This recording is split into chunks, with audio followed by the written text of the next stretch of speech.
Left the game with a bad hamstring, and then the Lakers won. Lake Show headed to Denver. Game 1 Saturday night. Recent history hasn't been so kind. Hold on, Wilds. I know what you're thinking. I thought Darvin Ham saw something in the Western Conference Finals and then told the world, we'll be okay. Trust me. Well, turns out, Nick, they've lost 6 in a row since then. Here's LeBron. Preliminary thoughts as the defending champion. They know what it takes. They know how to win. They've been extremely dominant in their home floor over the last few years. They got a MVP on their team. They got a closer on their team. They got high-level players, high IQ players. They got a hell of a coach. So, we have to play mistake-free basketball. I'd be better off if you guys lost this game to avoid Denver in the first round, to play. Insane asylum sources say. What a stupid question to even ask. Like, I know we've been talking about this on this channel as well as, just the general media if you've been watching and stuff, but what a stupid question to ask. Like, in that moment. They just won. They're going to the Nuggets. What do you think he's going to say? Yeah, I kind of wish we actually lost this game and then we could avoid Denver because, Denver is really good and I'm scared of them. Like, what an absurdly stupid question to ask. And it's just like, no wonder why people hate the media, quite honestly, because that is just one of the dumbest questions that you could ask in real time. If you want to discuss it on these shows, on podcasts, I get it. It's content. But to waste one of your questions on that, what do you think? What type of answer do you think you're possibly going to get? So insanely absurd. Sure. Nah. I can't believe that horrible take had made it into official press conferences. Any chance the Lakers can beat Denver? Zero. I'm in a spot here because when we gave our official predictions, we were conference finals and then finals. Right.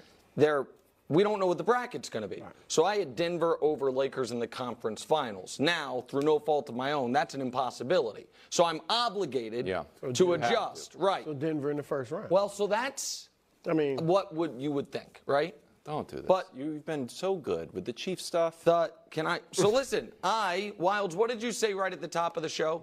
I was up all night. So, that Spaces I was on ended at 1:35 a.m. Eastern. Yes. And I used the next 6 hours before my daughter got awake to really grind the tape. Okay. Because here's the deal. Wait. I want to see if there is a reason, because obviously I would like the Lakers to win. I like LeBron. Is there a reason to believe they can? Reason to believe they would? So I went through my checklist of things. All right. When they most recently played, was there an aberrant shooting performance in the modern NBA that can change anything?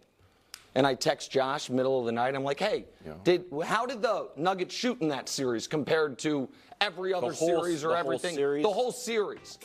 And I'm like, oh. So that's the best by any team against a LeBron team in a decade. All right, so that's a note. Like, okay, I'll mark that down. All right, what about how did either team have a key player play the best of his life? And did either team have a... I am fiending to comment on this, but I'm going to let it play and then I'm going to go because I am ready. Key player play the worst of his life. I'm like, okay, Josh, can you check that for me? I'm like, oh, D'Angelo Russell's been a bad playoff performer, had the worst series of his life. 23 minutes, 6 points, 13% from three. And Jamal Murray, who's been a very good playoff performer, had the best series of his life. I'm like, okay, that's a no. All right, what about how are the teams different? Did one team suffer any key significant losses or additions from players that played in last year's series? It's like, well, Denver had a very short rotation, but they did lose Bruce Brown, and replacing it is Christian Brown, and we can show you whom else. Okay, so Christian Brown and Reggie Jackson, who are now going to take the Bruce Brown minutes, in last year's Western Conference Finals, they had no production. Brown was a sneaky, important sixth man, but that still wasn't enough. I mean, they've gotten better. That still wasn't. That still wasn't enough. Yeah. And it's not enough just that. Going here? Game one. If you went back, because now it's only 4 a.m. I have time. I can rewatch some of these games. Jokic has the best first half Jeff Van Gundy's ever seen in a playoff game. He told us when he was on the broadcast. and it's a 3-point game with a minute left.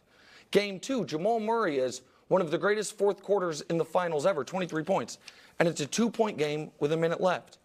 Game 3, Jamal Murray beats D'Lo 37-3, and it's tied in the fourth. And then Game 4, of course, comes down to the final shot. And now I'm like, you know what? I think this could be a coin flip series. And then, but because of that, I still was going to stick with Denver because that's who I've been with. Yeah. Then this morning, you know, when I'm wide-eyed, been up 30 hours at this point, I get the alert. I'm like, oh no. Is one of these teams dealing with a massive distraction? That might lock them in Is more. one of these teams dealing with, you know, one of the biggest scandals in modern NBA history touching a family member of a key player? It crossed my mind. Dusty, the envelope. It crossed my mind. I mean, it's not nothing. Wilds, I'm going to trust you to read this to the audience, as you will see it is wax sealed on the back. Wow. Monogrammed. If you would, please. Not monogram. Oh, really? Look at the Sharpe. wax seal on the back. Tell me if that's a wax he seal goes monogram. through all That this does to look pick the nuggets. I'll tell you that. You want me to read this part? Is this- what Oh, does do it not say? open. Okay, it's confidential. Do not open until And it three. is really Really? wax sealed. Wax sealed. You have a wax sealer? Wow. For events like this. Okay. It's like the NBA draft. It is like the NBA draft. I'm stunned. With the first pick, the first redo pick, since we all put our official picks in a week ago, Nick Wright has selected Wow. the Los in Angeles six, Lakers. Not even 7. In six. I guess In they got to with two win at home. exclamation points. Exactly Wow. right. Lakers in 6. And America, if that ends up not being the case, I mean, that would make be sure amazing. you clip just the screenshot of Wilds holding that up so we can use it against him for Tricks in the years. modern digital For years. world. Brew, Wow. what did you call this series last year?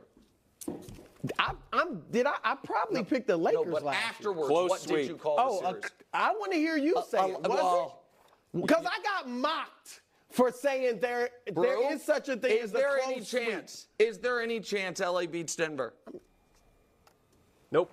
Any chance? I mean, There's certainly a chance. there's I'll tell you there's a LeBron James, Anthony you say Davis. Okay. They're taking so long. I'm going to go talk and then I'll let Brew go because this is like, okay. Using the stats from last season always drives me nuts because you're different players, different teams, different everything. Even if you are the identical person, the exact same team, the exact same, everything, it's still different because you're a different person. You're a year older, which means you're either slightly worse or slightly better depending on what your age is. So this idea that we can compare what happened last season and then now use that as data for this season is absurd to me. And I've used this example before because it's one of my favorite examples. If you've ever watched Groundhog's Day, okay? Part of that movie is when, the main character, he's reliving the same day again and again and again. And he's trying to, get this girl to fall in love with him. And the one day it really works and it's like a home run and she's like all about him. And now the next day it resets again. He tries to do the exact same thing and it doesn't work. And, part of that movie is like you can't recapture that exact moment again, even if you're doing everything the same. LeBron James is older now. He is older. Okay, despite what everyone wants to think that he's playing better, he's not. He can't recover. His recoverability is only getting slowly worse and worse and worse. It's just science. It's just math. It's just the way it works as you age. It's like they always say, Father Time is undefeated because you just can't outrun it. Okay, so this idea that they're the exact same team or even better is just absurd to me. It's just absolutely absurd to me. And to think that the Denver Nuggets are the exact same team, like they haven't gotten better, that they haven't gotten more experience. We talk about experience mattering. If experience didn't matter, then it wouldn't matter. Then we wouldn't be able to say, okay, look, this team is more experienced and now they have a better chance at winning. Like if that was not a factor or variable, then maybe we could make that argument. But we know experience plays a role in these games. Now the entire Nuggets team knows what it's like to win. They know how to play tough games. They have that experience. So it's safe to say that their playoff experience, their playoff performances will be elevated more. So this whole idea that because of all of those things that happened, that now that LA has a chance, like, and I get the idea of it being a close sweep. You know, I really accept that. When I was watching that, I pointed that out too, that there was definitely many games that the Denver Nuggets could have, in theory, lost, but they didn't. And even if they did, this idea that, you know, that now that they would have maybe have lost that series is absurd, right? Maybe it ends up being, you know, 4-2, 4-1, you know, who knows? But that's just the way it goes. So this time around, I am just not seeing it. And when we point out some of these amazing games that some of these players play, like a Jamal Murray, you have to recognize that that's what good players do. They step up in the biggest moments. So Jamal Murray this time around is going to put himself in a situation to ball out. Jokic is going to put himself in a position to ball out. Like, that's what great players do. That's what great winning franchises do. And that's who the Denver Nuggets are shaping up to be. So this idea, like, listen, do I think it's going to be a sweep again? Probably not. I mean, again, I really have no idea. I think it's impossible. I love when people give up those predictions. Lakers in 6, Denver in 5. And that, to me, that's made up nonsense. Seriously, it's just made up, and you kind of have a, you know, a chance at hitting it. But, you know, let's all remember this. When someone recently told me in the comments last night, said, you know, all hail Nick MF Wright. And I was just like, I don't even know what to say to that. It was like it was easily one of the cringiest comments that I've ever received on this channel and just throughout my life of being on social media in general. I was like, I really don't even know what.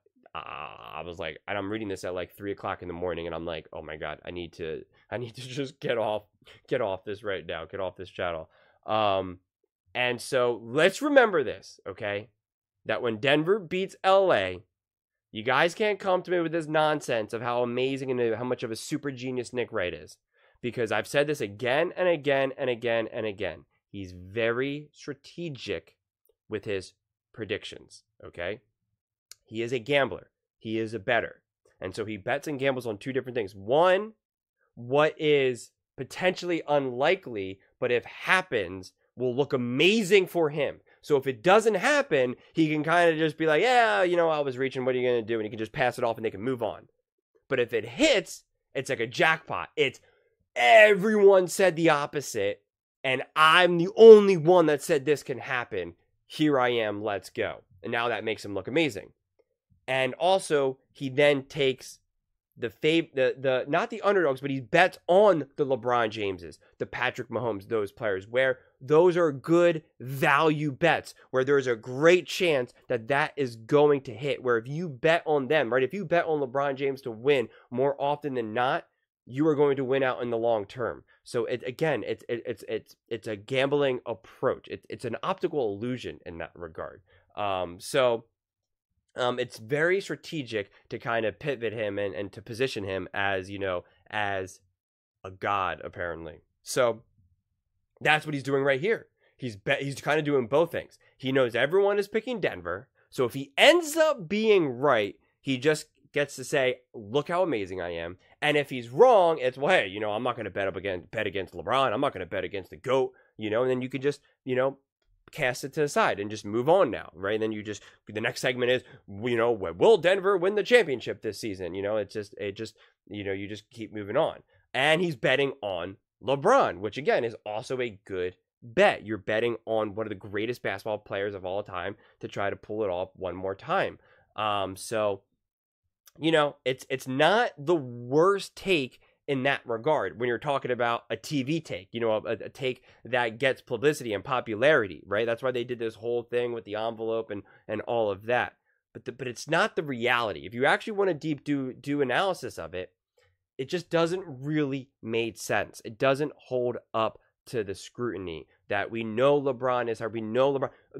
He was talking about Jamal Murray playing out of his mind, and yet LeBron James only put up 23 points and AD only put up 20. Do you really think that's good enough to beat the Denver Nuggets? There's just no way that's good enough to beat the Denver Nuggets. No way. No ifs, ands, or buts. They would have lost the game to the Pelicans if Zion didn't get hurt, or if CJ McCollum didn't play just one of his worst games ever, only putting up 10 points when he usually averages 20-plus points. You know, that's the difference. So I'm just not seeing how this would possibly, you know, happen. I really, really do not. But again, whether it ends up happening or not, and I've said this with all the videos with predictions, and we'll probably talk more like concrete predictions when it gets closer to these games and stuff. But you know, to me, predictions have always been nonsense. It could be fun, and you have your gut feeling, but you know, let's look at last night's game as the perfect example of why I'm pretty much against, you know, betting on games as well and just making these predictions, and don't really want to build a channel based off of big takes and big, you know, predictions rather than, you know, like I'll keep saying, I like pregame over postgame. It's that no one would have ever guessed that Klay Thompson was going to go 0 for 10. No one would have guessed that Zion was going to score 40 points, you know, and then get hurt with the last 3 minutes to go. No one would have guessed that. No one would have guessed that for the Kings, you know, a random player that majority of the basketball fandom has no idea would be knocking down 3 after 3 after 3. Those things are just so wildly unpredictable. And we know that because we could see what the spread was. No one thought that the Warriors were going to lose by 20 or whatever ended up the final score ended up being. Okay? So it's just that's why it was like, I think the Warriors were giving a point and a half or 2, I forget exactly, but that's why it's so unpredictable. There was a chance that LeBron could have really hit his elbow at like just 5% harder, and now he's out of the game. Now the Lakers definitely lose that game. You just have no idea. So it becomes impossible to predict. So that's why I never take too much stock in predictions, because at the end of the day, anything really can happen, right? It's why they have the tagline, "Why we play the game." Nobody's give you a chance. I moved to Chile. I will give you an A for audacity. And it was, you made a compelling point. Is D'Angelo Russell going to average 6 a game? But all the things that happened didn't happen. You could have saved it, and just, there was one sentence you said that summed it all up and why this is what you did. I like LeBron. I trust LeBron. That was, you said I like LeBron. Yeah. And I like LeBron too. I love what LeBron is about, on and off the court. And I used to pick LeBron in every series too. Sure. I don't pick him in earlier every in the series. When's the last time you have not picked LeBron in a series? That's a good question. 2 years ago. Because you picked them to sweep. Didn't you pick them to sweep the KD Warriors? Oh, come on. No, I mean, first of all, no. I did not pick them to sweep the KD Warriors, but I picked them to win that series on Christmas Day that year. Yes, that is correct. Can we just highlight how atrocious of a take that was? How they were never, ever close to beating the KD Warriors. So never give me this nonsense that Nick Wright is a super genius and makes all the right predictions. Never come to that. I did not know that he picked the Warriors to lose, that he picked LeBron James and the Cavs to beat the KD Warriors, the true juggernaut of the NBA. Wow. I hear you. You went heart over head. I'd love to see LeBron win too. All right? I love LeBron James. But I cannot go there. I thought about Nuggets in 6. I'm going Nuggets in 5. Thank you. And here's the things, Nick. The Nuggets, I mean, I don't know when Bruce Brown became Kevin McHale, like the best 6 man ever. No, but it's not just you. A lot of people, Bruce Brown. No, but he was Christian Brown. He was good. He was fine. Yeah. But Christian Brown can play. Reggie Jackson can play. Oh, I disagree. Reggie Jackson actually, when the LA Clippers went to the Western Conference Finals for the first time, 2 good games. He was a key part. He's a bench player, though. Okay, I think if I get 2 good games out of a bench player, I'm happy. I think they're better than they were last year. See, I don't know about because they won more games in a tougher Western Conference. All right, 57 this year, 53 last year. They got the best player in the series. They got the best coach in the series. And the thing that coach, Michael Malone, first of all, he knows LeBron well because he coached him in Cleveland. But he's petty and all of that. And the fact that he's petty like that, and they're all competitive, but he's a feisty something, so-and-so. And the fact that he's a feisty so-and-so, they are not going to, in any way, shape, or form, look past the Lakers, think we beaten them 8 straight, we beat them 4-0 last year. No, they're alert, and their antennas are going to be up. I said they're better this year, Nick, than last year. Obviously, they have a better record. Last year, they were the bottom half of the league as a fourth quarter team. Lakers were actually in the top 5 as a fourth quarter team.